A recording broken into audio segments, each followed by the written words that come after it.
This is Margaret. Welcome to my channel. Welcome to BookTube. So this is going to be my video for the December wrap-up and January TBR.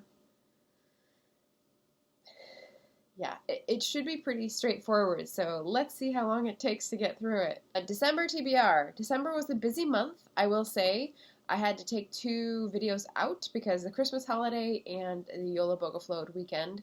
So, how did my reading goals go? Well, I started out with a very conservative goal. I think I only had 3 that I said I really needed to do, which were Worthy Brown's Daughter for a buddy read with Book Zealots, and Anger is a Gift for a buddy read with Libri Labra, and I think I said finishing La Bassin, which I still haven't done. So there you go. So stated goals, not so good, but I did read some other books during December.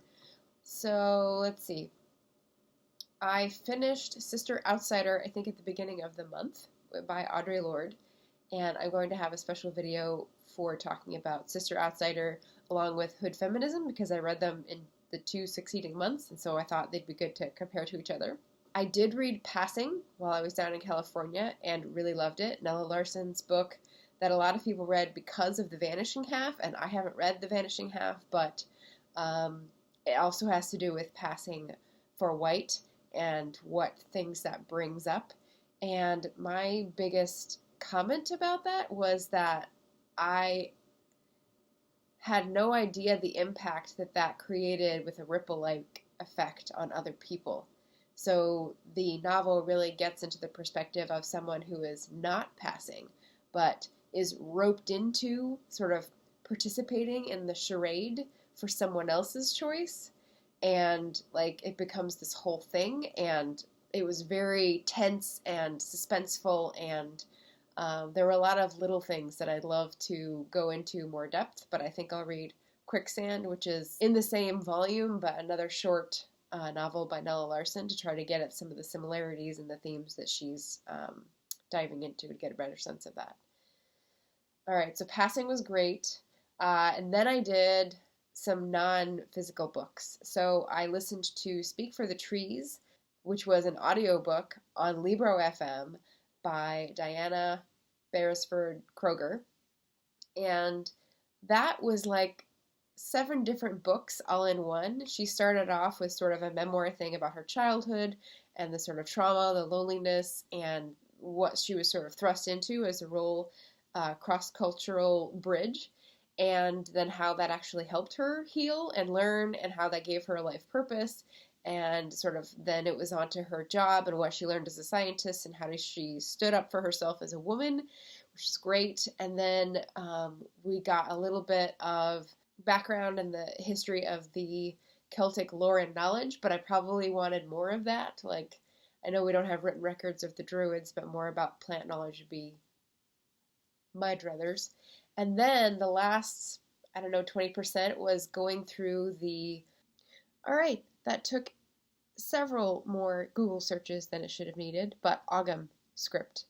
The last 20% is when she goes over Ogum Script, which is like runes or cuneiform or pictographs, or those are probably all academically incorrect, but little symbols like our Roman alphabet, but which were based on trees that they all had native to Ireland, which I thought was so amazing. And she weaves in with the tree and why it was important to the Celts, medicines from the trees, stories from her travels to collect specimens, personal stories from those trees in her garden, and that's like really personal, sort of like ambling, meandering stuff, which I really liked. So that was great. And then I read an ebook, also not my thing usually, but I was going to be talking with JD Estrada, fellow author tuber for Yola Bogaflode, and so I wanted to read some of his work before I talked to him. And so I got Peace, Love, and Maki Rolls, which is his nonfiction, which is his, I would say, like a primer for life, putting down lots of what he's learned, just doing self-improvement stuff, thinking through consequences of his actions, wanting to be a better person, wanting to be in the best shape for doing what he wants to do with his life, A lot of great things, and very much enjoyed it. His sense of humor is an evidence throughout, so that was really fun. And then two more. I have Clutter, A History, which was another audiobook from Libro.fm. And this is by Jennifer Howard.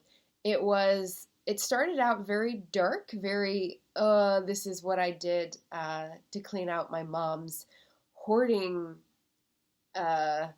situation, and this is how I got into it. And it was a lot of fun at the beginning. Maybe in a similar way to Speak for the Trees, she sort of meanders to topics that touch on this theme of clutter, like consumerism in America, like Victorians and materialism and industrialization and mass production and advertising and the social health system and how clutter in America puts strain on the social systems, and lots of rays coming out from this brainstorm. But in the middle was her personal experience going through all this stuff, which obviously was very painful. So, and I happened to be listening to this in the middle of helping my parents declutter not one but two houses that they're living between based on their business and, their retirement phase. So, yeah, it was good timing. Again, there were lots of little rabbit holes, especially the environmental consequences of clutter and resources and people that are following different lifestyles to avoid clutter and deal with it, that I would love more resources on. And I've tweeted to Jennifer Howard to see if she can put her bibliography on her website for the audiobook listeners, because it's not on audiobook, obviously. So that would be great. The final book of December, which I think, it did go into January a little bit, but that's fine, was The Pit. So I haven't put up any of these, but so Frank Norris, I got this from Backstory Books. It's a very used copy, and it's book 2 of what was going to be a trilogy, but Frank Norris died at 32 years old. That is young. So I know some people in my high school, the class before me, read McTeague by him as a class read, and I didn't because I had a different teacher. But this is a separate trilogy which has to do with sort of trade and labor and humanity and dignity in America at a very highly changing time, which is right what I want to get into for my, Chicago World Expo novel. And so I thought this would be a really great way to see contemporaneous literature. I'm writing about 1893-94, and this is set in 1903, so, within about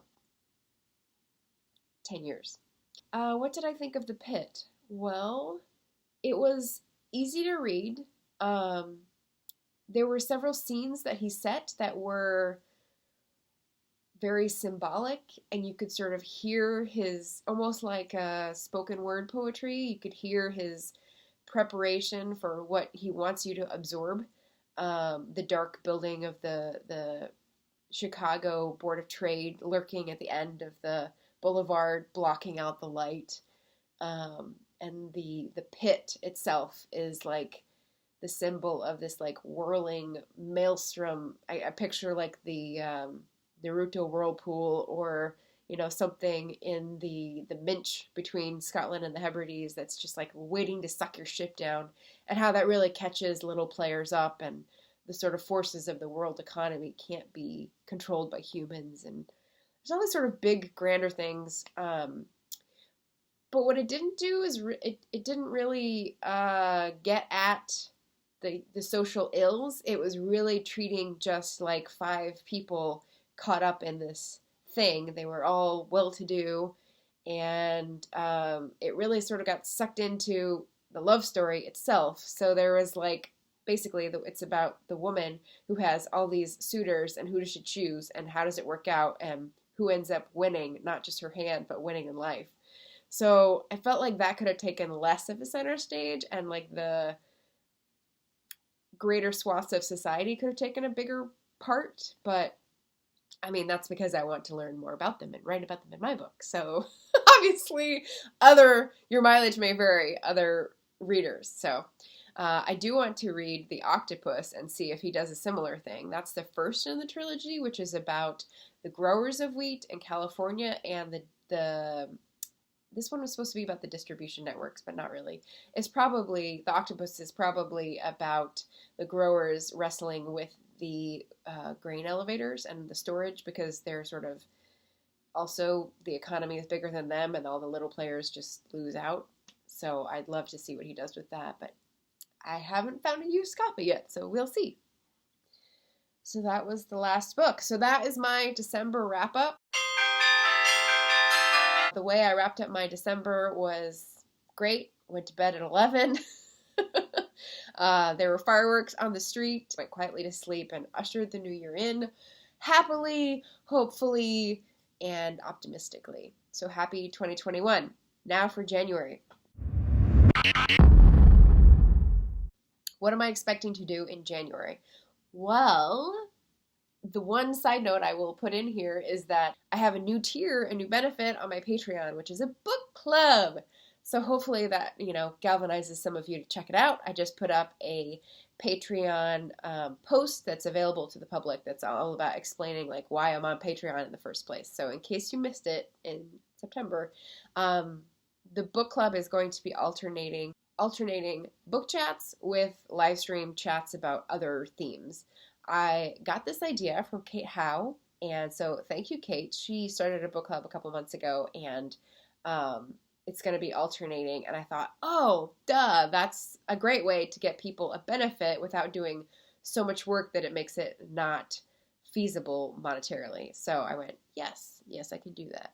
So a live stream is very easy to put together, but it's, my time available to you, and hopefully that's valuable. Hopefully. So that's the new January benefit. January 10th is going to be the first live stream chat, so it'll just be sort of setting out goals, and you can definitely write in the things you want to see. That'd be good.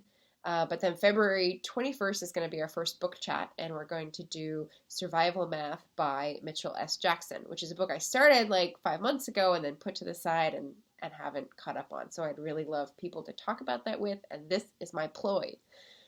All right, so that's the side note. Back to January TBR. I think I'm doing pretty well. We've got a good start. I have figured out why my Libro app was not working, and we fixed that. So I started listening to Stamped, which is the Stamped from the Beginning by Ibram X. Kendi, but collaborating with Jason Reynolds to make a more accessible version that's not, 8 gazillion pages. So I've just listened to the first hour of that and almost burnt the soup because of listening to it, because I forgot to turn off the simmer when I went on an hour's walk. So it was very interesting. Obviously grabbed my attention. Yeah, so I'll report back on that when I finished. I've also started Priory of the Orange Tree. So this big hugga-mugga. Ugh. Ta-da! Yeah, 30 pages into that. And what's exciting is that my reward at the end of this is listening to the book club for my old bookstore where I worked, because they're still going on even though the physical storefront is closed. They did a chat about this for their science fiction fantasy group, and Neil recorded it for me, so I can eventually go back and listen to all the chat after I finish the book. So that is driving me on. But that's the big hugga-mugga chunker, the big one this month. But after this will come Trace. So Memory, History, Race, and the American Landscape. I got this. I've had it on my list for years, but I only got it a few months ago, so I'm excited to work this in. It's at the nexus of nature and race and history, and I think that's going to be a really winning combination for me. I haven't heard anyone else talk about this on BookTube, I think, so maybe I'll start a trend. And then the other one I'm really excited about is Shakespeare in a Divided America. This I heard about last spring from James Shapiro at the Hay on Wye Festival, which was broadcast for free because of the pandemic. And I took a few months, but ordered this as well because it sounded so good. So he's going through why partly why Shakespeare is so relevant to us in this day and age, but also why it's still open to such interpretation, because the original genius is so mysterious and like hard to seize. You think you know what it is, but based on your own beliefs, you can still interpret things differently. So I'm really looking forward to reading that. And what else is on my list? Okay. So besides Priory the Orange Tree, Stamped, Trace, and Shakespeare Divided, we have Austenland, which I'll be reading with Berna from Berna's Bookish Adventures. We're going to buddy read that the third week of January, so watch out for that. Oh, and I forgot to mention, Stamped is going to be my fling of effort at the hashtag These Truths readathon, which Karen Evans, I think, is organizing, but Kim from Middle of the Book March has been the one that I've watched regularly for the past couple months, reporting out on her progress of These Truths by Jill Lepore. So that definitely caught my attention, and I don't have that book, but she has other prompts, and I thought I'd contribute, or not contribute, tag along that way. So that's joining in. I think that's all I have. This is going to go up Wednesday, January 6th. So I'll just say, see you Sunday. Sign up on Patreon if you want to join the book stream, the book club, the book chat. And yeah, let's get to know one another. I'm setting it at $8 a month, which in my brain, when I was out watching movies, that was like 2003, that stuck in my brain as what a movie costs. So I'm promoting this as take me to a movie, because it's, pretty easy, and hopefully you'll have lots of fun. So thank you for watching, and I'll see you again soon.